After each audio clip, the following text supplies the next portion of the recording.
Évaluation CPIA 2021, faible note en matière de gouvernance.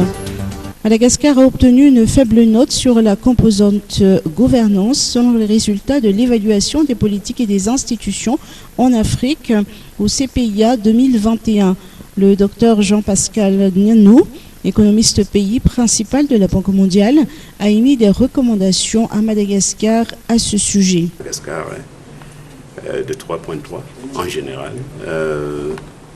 montre que le pays, dans un contexte difficile de Covid, a réussi quand même à stabiliser son score. C'est un contexte difficile, mais toutefois, je crois qu'il est important de voir la perspective un peu historique de Madagascar sur ses performances. Et ce qui est assez critique, et je pense que c'est l'espace d'amélioration que Madagascar peut.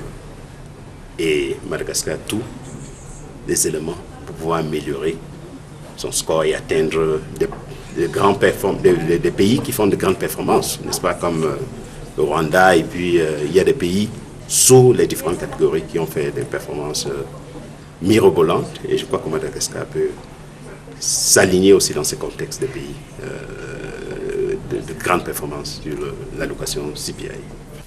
Ce rapport indique que la catégorie dans laquelle Madagascar a fait preuve de grandes performances est celle de la gestion macroéconomique.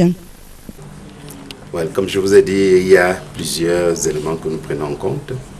Sur la gestion macroéconomique, il y a la gestion macroéconomique, même en termes de croissance, en termes de la politique de l'inflation, comment on contrôle l'inflation, ce sont des éléments qu'on prend en compte, et comment la politique fiscale fonctionne en général, en termes de budget, du déficit, ce sont des éléments que nous regardons, mais aussi on regarde les éléments du commerce, donc libéralisation du commerce, un élément important, nous regardons dans le volet macro, mais aussi la gestion de la dette. Tout à l'heure, je le mentionnais, n'est-ce pas, le risque de dette est modéré, mais c'est important, il y a des risques qui pourraient accroître cela, donc c'est important de mitiger ces risques fiscaux qui pourraient accroître, tels que, n'est-ce pas, le contrôle de ce que nous appelons contingent liability.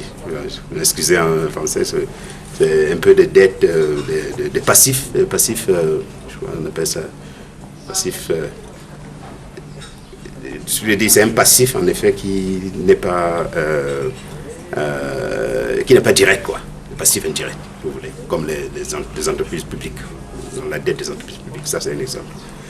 Mais aussi, on regarde des autres éléments, comme je le mentionnais tantôt, des éléments structurels, dont l'environnement des affaires, la stabilité du secteur financier, mais aussi on regarde le capital humain, un élément important, l'accès à l'éducation, n'est-ce pas, les filets sociaux, protection sociale, ce sont ces éléments qu'on regarde, mais aussi, plus important, c'est les questions de transparence, de gestion du secteur public.